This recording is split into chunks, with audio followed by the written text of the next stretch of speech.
Hello students, English class में आपका स्वागत है। तो आजकल हम लोग इंग्लिश ग्रामर में आपका डायरेक्ट इनडायरेक्ट नरेशन पढ़ रहे थे।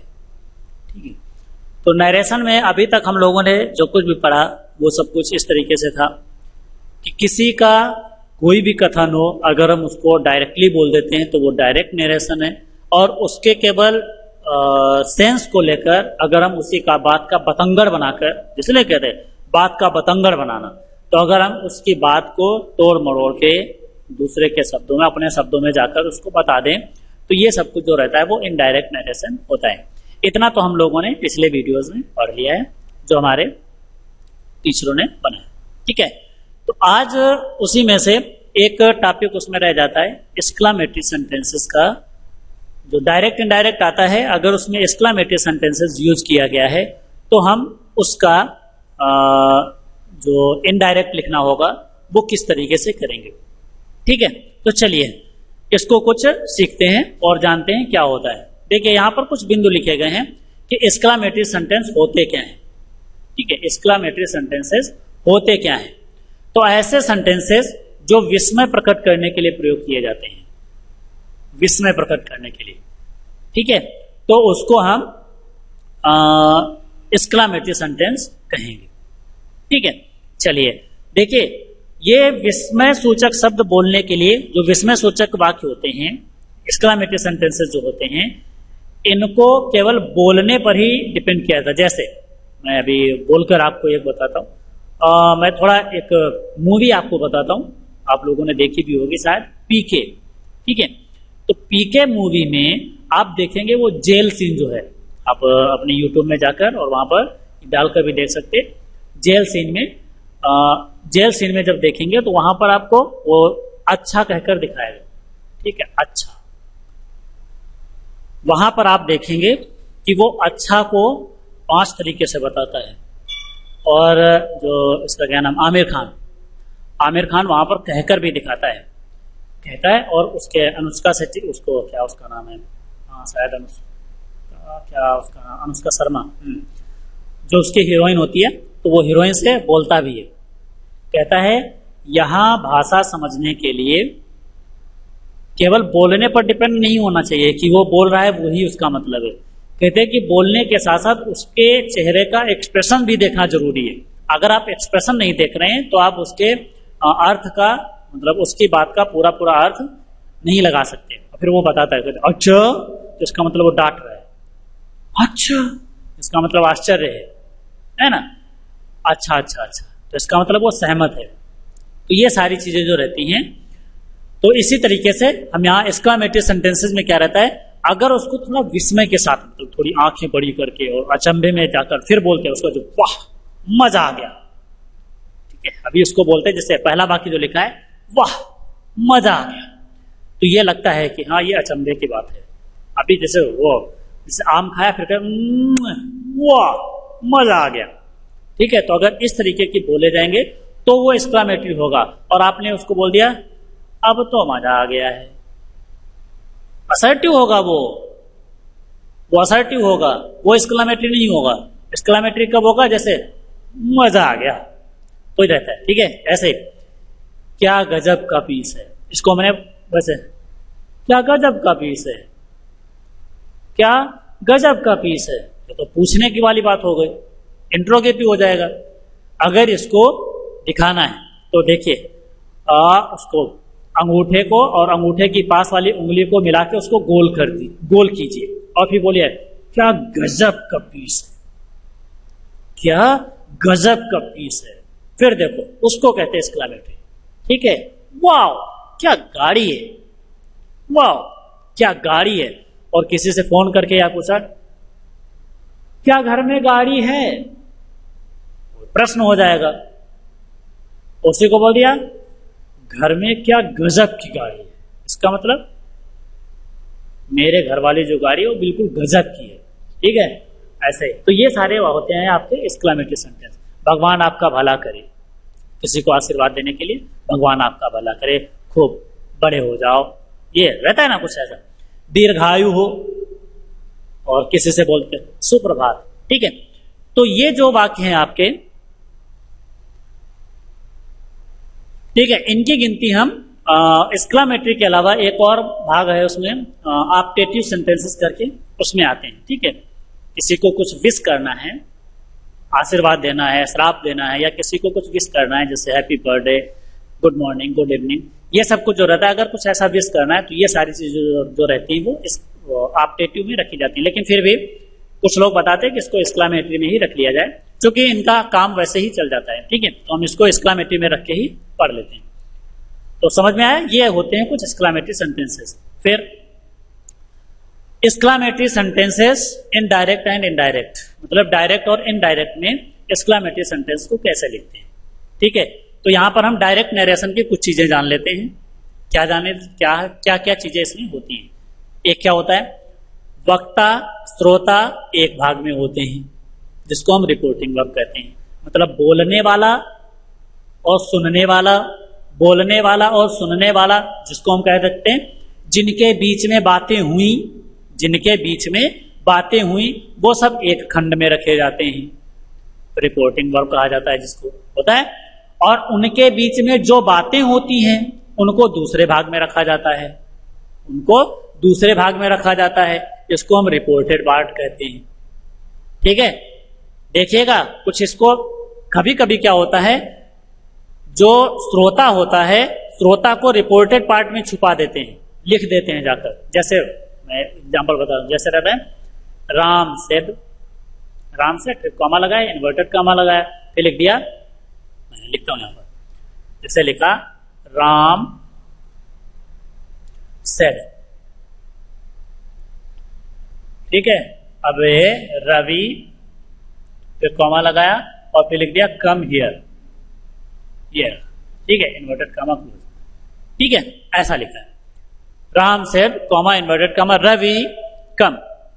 तो इसका मतलब क्या होता है, ये जो है ये बोलने वाला है, ये सुनने वाला है। ठीक है, तो ये केवल इतना रिपोर्टिंग वर्ब नहीं है, इतना रिपोर्टिंग वर्ब है। ठीक है, तो बोलने वाला और सुनने वाला एक भाग में होता है। ठीक है, जिसको हम रिपोर्टिंग वर्ब कहते हैं। भले वो दूसरे भाग में लिखा हो, लेकिन उसको हम गिनती पहले भाग में करेंगे। और जो बातें होती हैं उसको हम दूसरे भाग में लिखते हैं, जिसको हम रिपोर्टेड पार्ट कहते हैं।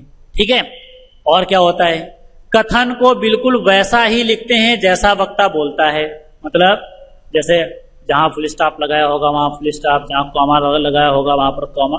कॉमा लगाने का मतलब जहां थोड़ी देर रुका होगा वहां पर कॉमा लगाकर, जहां पर ज्यादा देर रुका होगा वहां पर थोड़ा सेमी कॉलन लगाकर, फिर उसके बाद में थोड़ा और ज्यादा देर रुका होगा तो उसको हम बोलेंगे वहां पर फुल स्टॉप लगाकर। इस तरीके से जैसा वो बोलता जाता वैसा उसको लिखते जाते हैं। ठीक है, फिर आगे सेंटेंस को उसी रूप में लिखते हैं जिस रूप में वक्ता इसे बोलता है। मतलब अगर पूछने के स्टाइल में बोला है तो प्रश्न के रूप में लिखेंगे, अगर बताने के स्टाइल में बोला है तो उसको असर्टिव सेंटेंस के रूप में लिखेंगे, अगर एक्सक्लेमेटरी में बोला है मतलब आश्चर्य प्रकट करते हुए बोला है तो उसको आश्चर्य प्रकट मतलब एक्सक्लेमेटरी सेंटेंस के रूप में ही लिखेंगे। ये कुछ चीजें होती हैं डायरेक्ट नरेशन में। ठीक है, लेकिन इनडायरेक्ट में क्या होता है, इनडायरेक्ट में क्या होता है, रिपोर्टिंग वर्ब और रिपोर्टेड पार्ट को एक में ही जोड़ देते हैं। मतलब अब कॉमा और इन्वर्टेड कॉमा का प्रयोग नहीं करते हैं, दोनों को आपस में कंजक्शन लगाकर जोड़ लेते हैं। दूसरा क्या होता है, सेंटेंस केवल असर्टिव रूप में ही होगा। ठीक है, मतलब ये जो लिखा था सेंटेंस को उसी रूप में लिखते हैं जिस रूप में वो वक्ता इसे बोलता है। लेकिन इनडायरेक्ट में क्या होता है, असर्टिव सेंटेंस में ही लिखेंगे, चाहे वो इंट्रोगेटिव हो, चाहे एक्सक्लेमेटिव, चाहे इंपरेटिव, कैसा भी सेंटेंस हो, आप उसको सदैव इसमें लिखेंगे, असर्टिव रूप में ही लिखेंगे। ठीक है, तो अब क्या होगा, अब अगर आप एक्सक्लेमेटरी सेंटेंस का डायरेक्ट से इनडायरेक्ट बना रहे हैं तो क्या होगा, अब आपको एक्सक्लेमेटरी सेंटेंस को असर्टिव सेंटेंस में चेंज करना होगा, चेंज करना होगा। चलिए, तो एक नजर में हम इसको एक्सक्लेमेटरी सेंटेंस को असर्टिव में कैसे बदलते हैं इस चीज को जान लेते हैं, फिर उसके बाद में उसका हम कैसे उसको इनडायरेक्ट चेंज करते हैं वो फिर अब सीधी सी बात है। जब एक्सक्लेमेटरी सेंटेंस को हमने इन असर्टिव में चेंज कर लिया, एक्सक्लामेटरी सेंटेंस को असर्टिव में हमने चेंज कर लिया, तो अब बचता क्या है? असर्टिव का डायरेक्ट से इनडायरेक्ट बनाना हम सीख चुके हैं कि नहीं? असर्टिव का डायरेक्ट से इनडायरेक्ट बनाना हम लोग सीख चुके हैं, तो सीधी सी बात है, बचा क्या? जैसे असर्टिव का वैसे एक्सक्लामेटरी का। तो हमको पढ़ना कितना है? केवल थोड़ा सा, कि एक्सक्लामेटरी सेंटेंस को असर्टिव में कैसे बदलते हैं। ठीक है, चलिए देखिए कुछ ऐसे बिंदु हैं। देखिए एक्सक्लामेटरी सेंटेंस को असर्टिव सेंटेंस में कैसे बदलें। तो देखिए एक इस तरीके का कुछ रूप आता है, एक जो होता है वो इस तरीके का कोई एक रूप आता है। जैसे क्या होगा?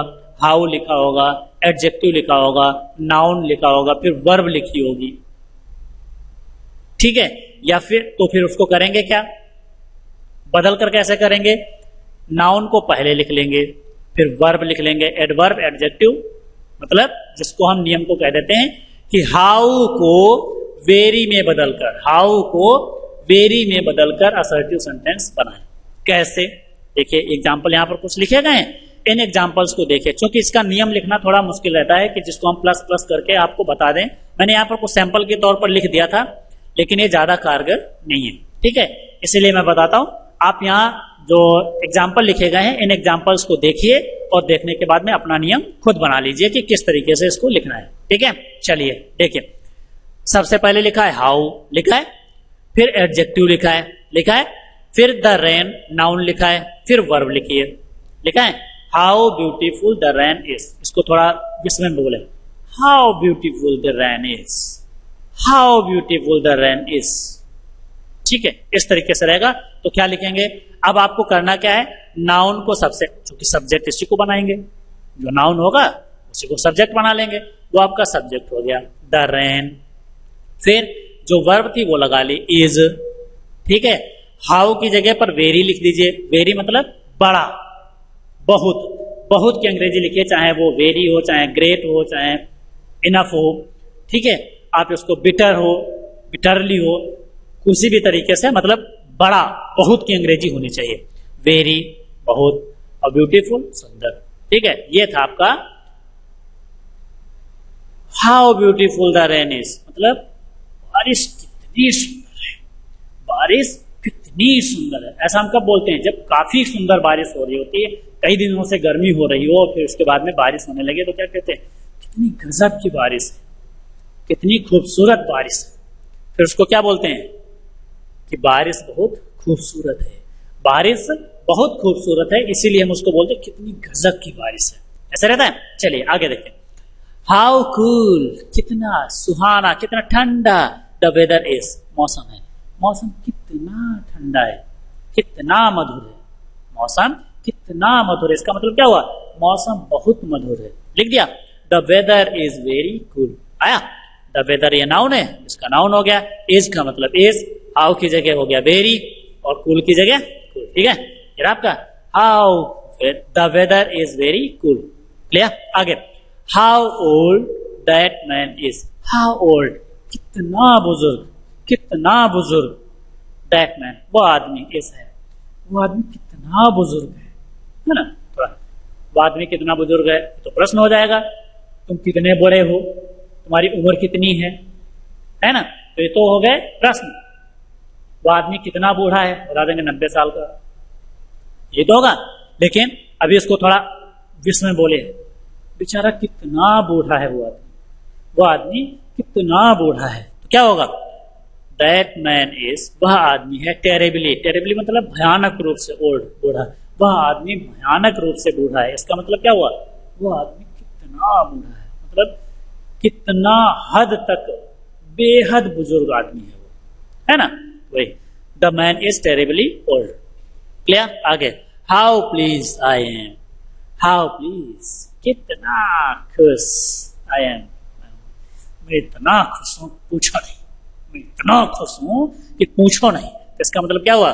आई एम ग्रेटली प्लीज, मैं अत्यधिक प्रसन्न, मैं अत्यधिक प्रसन्न। जैसे नहीं रहता है, अच्छा तुमने उसको हरा दिया, अरे वाह वाह वाह, मैं आज कितना खुश हूं, बखान नहीं कर सकते। इसका मतलब मैं अत्यधिक रूप से प्रसन्न हूं। ठीक है, क्लियर? ओके, चलिए आगे देखें। दूसरा नियम देखिए, व्हाट, नाउन, फिर उसके बाद में इस तरीके से आता है। तो आप करेंगे क्या, नाउन को पहले लिखेंगे, फिर वर्ब लिखेंगे, एडवर्ब लिखेंगे, एडजेक्टिव लिखेंगे, वही रहेगा आपका। इसको हम नियम को कह देते हैं व्हाट को वेरी में बदलकर, व्हाट को वेरी और एडजेक्टिव में बदलकर, क्योंकि इसमें एडजेक्टिव भी नहीं दिया जाता है। जैसे देखिए, व्हाट अगर, व्हाट अगर, ठीक है, ज्यादा चर्चित वाक्य है। व्हाट अगर कैसे रहता है, एक काफी खूबसूरत लड़की रोड पर जा रही हो, बहुत खूबसूरत लड़की हो, और वो रोड पर जा रहे हो, तो क्या बोलते हैं, कितनी गजब की लड़की है, बोलते हैं कितनी गजब की लड़की है। इसका मतलब क्या होता है, लड़की बहुत खूबसूरत है। The girl is very beautiful, इसीलिए उसको बोलते हैं कितनी गजब की लड़की है। तो कितनी गजब की लड़की है, ये आपका हो गया एक्सक्लेमेटरी। उसी को अगर आपने दूसरी तरीके से लिख लिया कि लड़की काफी खूबसूरत है या लड़की बहुत खूबसूरत है, तो वो आपका होगा जो असर्टिव सेंटेंस होगा। ठीक है, देखिए नियम, एक गर्ल जो नाउन था उसको हमने नाउन लिख दिया, फिर एक वर्ब लगाई, फिर एडवर्ब लिखा, और फिर एक एडजेक्टिव अपने पास लिखना रहेगा। ठीक है, नियम वही रहेगा। What a scene, what a scene, जैसे कहीं पर गए और थोड़ा मुड़ा गिर जाते हैं, या कहीं पर गए और झरना वरना कहीं पर गिरते हुए देख लिया, या कहीं बाग वगैरह में पहुंच गए, तो क्या कहते हैं, कितना गजब का सीन है, क्या गजब का सीन है। उसका मतलब सीन बहुत अट्रैक्टिव, बहुत आकर्षक है, इसलिए उसको बोलते कितना गजब का सीन है, वही तो रहता है।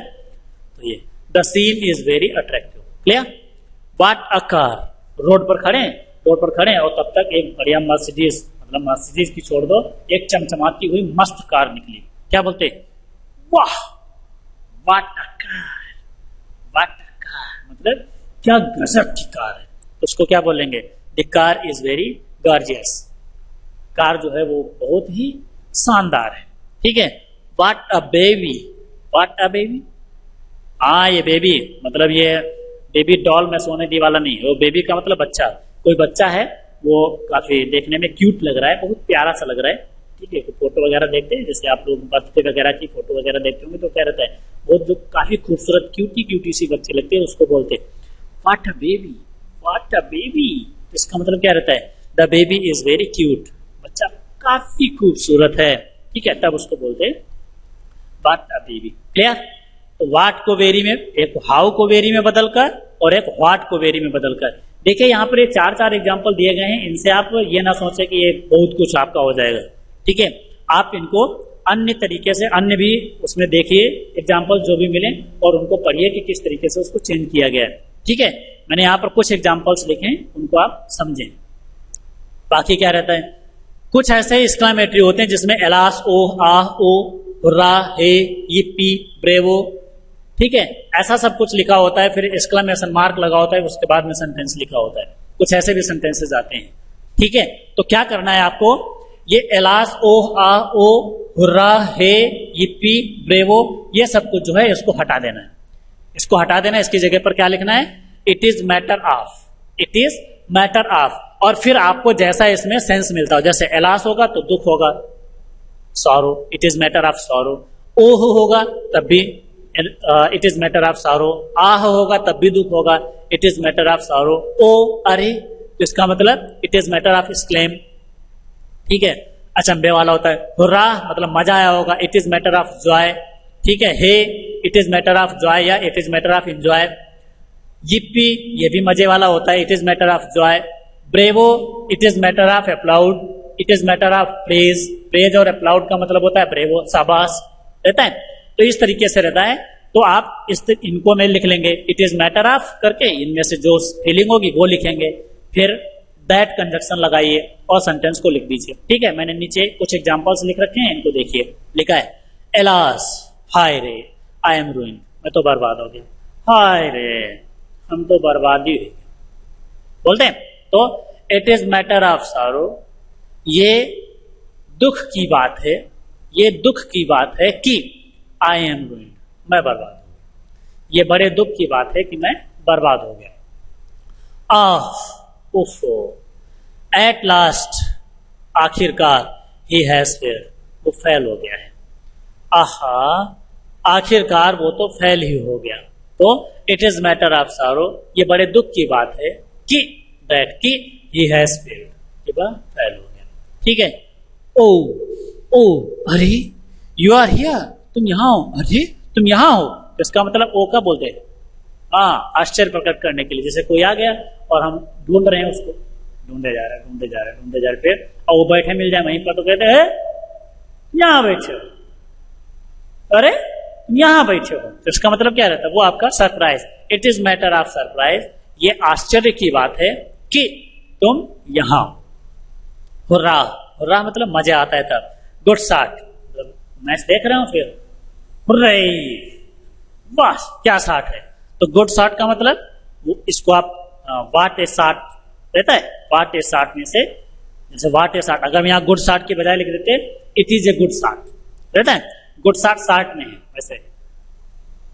तो वही it is matter of Joy, ये मजे की बात है, ये मजे की बात है कि it was a good shot, ये एक अच्छा शॉट है। ठीक है। Bravo, bravo you have played very well, शाबाश, यू हैव प्लेड तुमने खेला है वेरी वेल बहुत अच्छा, शाबाश तुमने बहुत अच्छा खेला है, शाबाश तुमने बहुत अच्छा खेला है। क्या बोलेंगे, it is matter of praise, ये प्रशंसा की बात है या ये प्रशंसनीय है, अपलाउड प्रशंसनीय है, सराहनीय है कि you have played very well, तो तुमने काफी अच्छा खेला है। ठीक है, समझ में आया।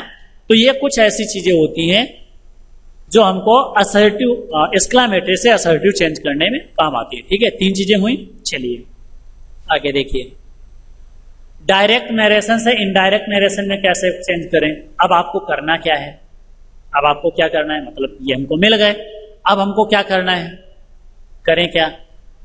जहां पर सेड और सेड टू लिखा है उसकी जगह पर एक्सक्लेम्ड लिख दो या एक्सक्लेम्ड विद।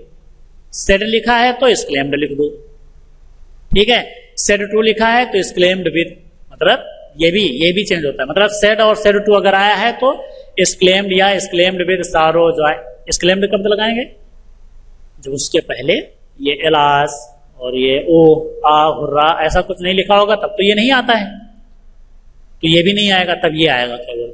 ठीक है, विस्ड में चेंज करें, मतलब अप्लाउड प्रेज्ड विस्ड में चेंज कीजिए। जो सेड है उसको एक्सक्लेम्ड विद सारो जॉय या फिर अप्लाउड प्रेज्ड विस्ड और इसमें चेंज कर लीजिए। जैसी आपकी आगे फीलिंग आ रही हो उस तरीके से उसको चेंज कर लीजिए। फिर कंजक्शन की जगह दैट लगाइए, फिर कंजक्शन दैट लगा लीजिए और दोनों वाक्यों को जोड़। क्योंकि अभी हमने पढ़ा था कि डायरेक्ट में तो अलग अलग होते हैं, इनडायरेक्ट में क्या होता है, दोनों पार्ट एक में हो जाते हैं। ठीक है, तो कंजक्शन दैट लगाकर दोनों को एक साथ लिख लीजिए। फिर क्या करना है, प्रोनाउन और टेंस चेंज करते हुए सेंटेंस को असर्टिव सेंटेंस में लिखिए। मतलब फिर आपको क्या करना है, जो रिपोर्टेड पार्ट में जो भी आपके प्रोनाउन वगैरह आते हैं, जो टेंस आते हैं, उनको चेंज कीजिए और असर्टिव रूप में वाक्य को लिखना है। एक्सक्लामेटरी नहीं होना चाहिए, असर्टिव होना चाहिए। ठीक है, चलिए, तो ये आपके 3 नियम हैं, इन तीनों नियमों का पालन करते हुए हम लोग उसको बना लेंगे। चलिए, यहां पर कुछ एग्जाम्पल हैं जिनको हम करके देखते हैं। सी सेड, उसने कहा, एलास, हाय रे, माई ब्रदर इज डेड, मेरा भाई मर गया है। ठीक है, चलिए चेंज करें तो क्या होगा, सी सेड, अब यहां पर एलास लिखा है। ठीक है, तो इट इज मैटर ऑफ सारो होता है, इट इज मैटर ऑफ सारो। ठीक है, तो यहां पर लिखेंगे सी exclaimed, EXCLAIMED, C exclaimed with sorrow, with sorrow। ठीक है, इट इज मैटर ऑफ सारो की जगह हम लोग क्या लिखेंगे, ये सेड की जगह लिखेंगे exclaimed, और ये एलास लिखा है तो विद सारो। ठीक है, सी exclaimed with sorrow। ठीक, अब ये एलास का काम खत्म हो गया। अब आपको कंजक्शन लगाना है दैट, दैट। ठीक है, अब ये देखो, ये सब्जेक्ट लिखा है पूरा, हेल्पिंग और मेन वर्ब, असर्टिव है, इसको असर्टिव रूप में लिख लीजिए।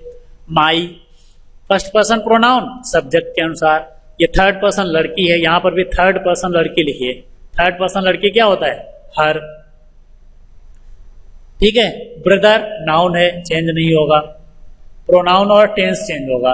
ठीक है, दैट हर ब्रदर, इज की जगह ये देखिए इधर पास्ट टेंस है, इधर भी पास्ट टेंस कर दीजिए। इज का पास्ट टेंस क्या होता है, वाज, और डेड जो है वो वर्ब है, इसको भी चेंज नहीं करना। ठीक है, ये आपका हो गया पूरा।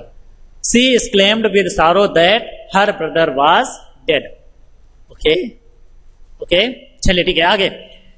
ही सेड, उसने कहा, हुर्रा, वाह वाह, we have won the match, हमने तो मैच जीत लिया।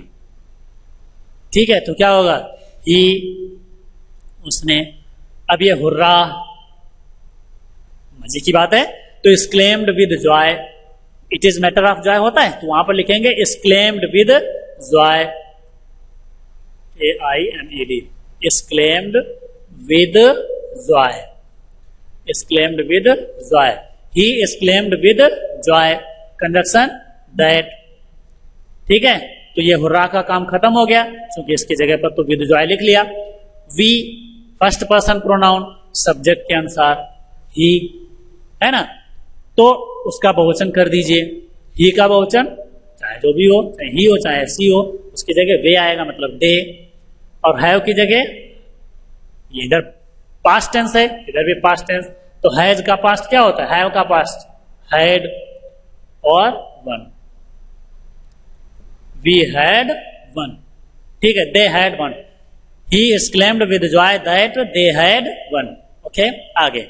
ही सेड, उसने कहा, what a fine place it is, लिखें, ही एक्सक्लेम्ड, EXCLAIMED,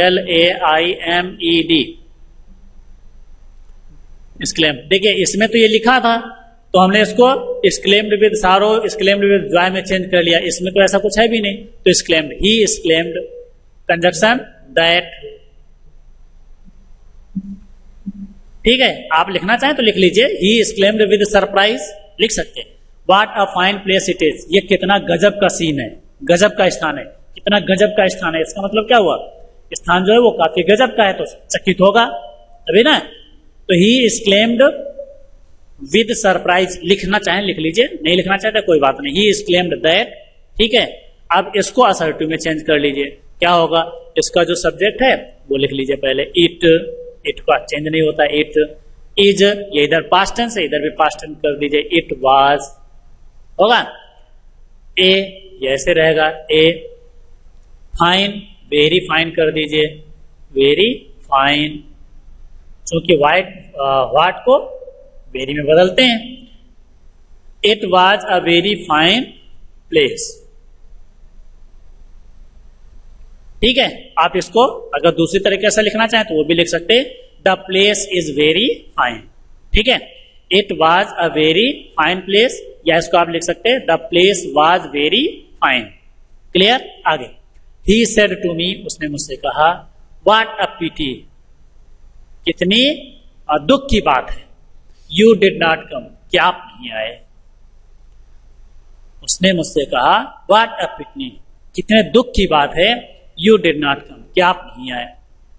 ठीक है, तो यहां पर व्हाट अ पिटी आप डिस्गस्ट करके लिख सकते हैं, डिस्गस्ट, निराशापूर्वक कहा उसने, है ना, दुखी होकर कहा, तो क्या होगा, he exclaimed, EXCLAIMED,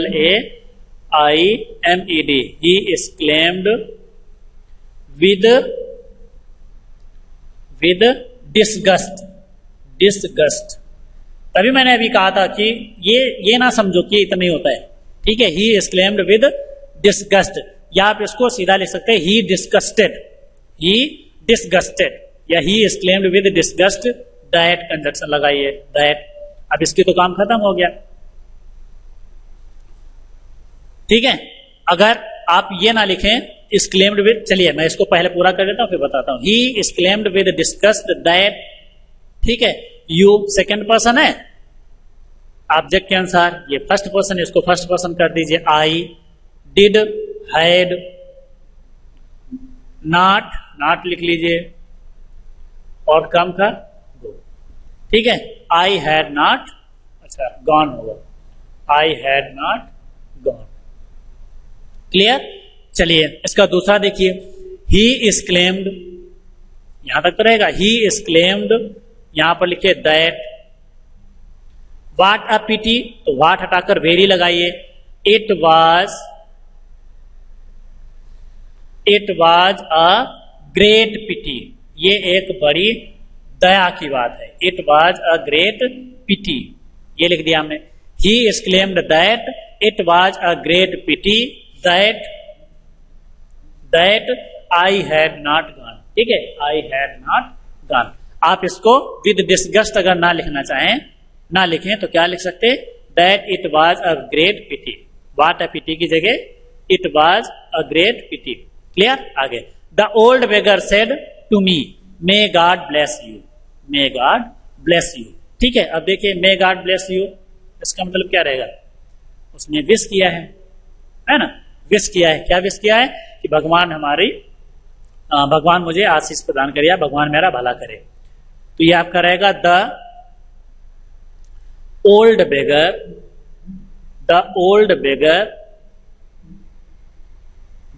beggar said to की जगह क्या होगा, अब इसमें विश है तो लिख देंगे wished. The old beggar wished, क्या विश किया है, wished me. The old beggar wished मी, क्या विश किया है, दैट की। अब ये मे गॉड ब्लेस यू, इसको आप असर्टिव में चेंज कीजिए। तो सबसे पहले सब्जेक्ट दैट गॉड,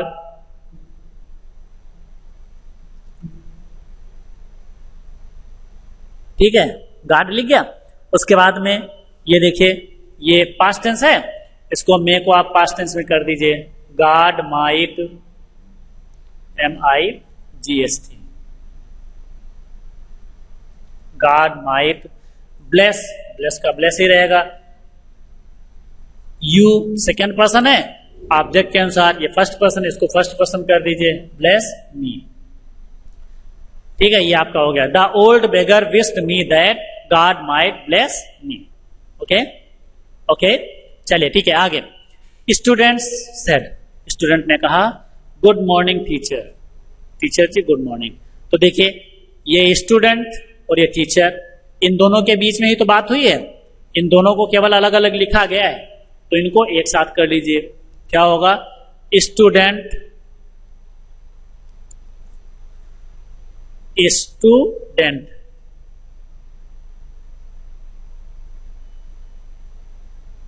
स्टूडेंट हो गया। अब ये गुड मॉर्निंग विश किया जाता है, student wished, student wished,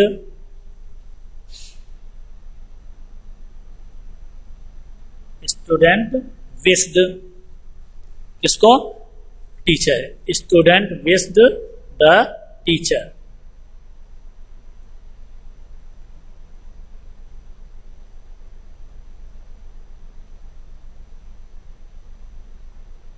student wished the teacher, क्या विश किया है, गुड मॉर्निंग लिखा, अ गुड मॉर्निंग, चूंकि वो तो नाउन है, इसमें तो वर्ब की जरूरत ही नहीं, अ गुड मॉर्निंग।